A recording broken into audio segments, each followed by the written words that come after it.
તો આપણે ઘૂંટણના સ્નાયુઓને મજબૂત કરવા માટેના યોગા જોયા. તે જ રીતે આપણે બીજા પણ હાથ પગના સ્નાયુઓને મજબૂત કરવા માટેના યોગા જોઈએ.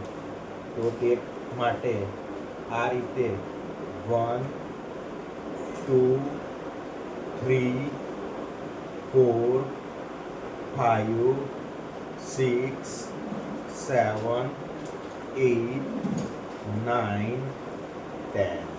રિલેક્સ. બીજો પગ લેશું.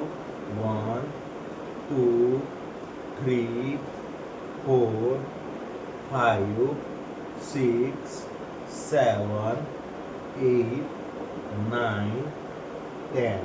આ રીતે આપણે આનાથી આપણા ઘૂંટણ મજબૂત થાય છે, હાથ પગના સ્નાયુ મજબૂત થાય છે. આ જ રીતે બીજો, જેમ બાળકને ગોદીમાં લઈને રમાડતા હોય તે રીતે 1 2 3 4 5 6 7 8 9 10. તે જ રીતે બીજો પગ લઈ લઈએ. 1 2 3 4 5 6 7 8 9 10.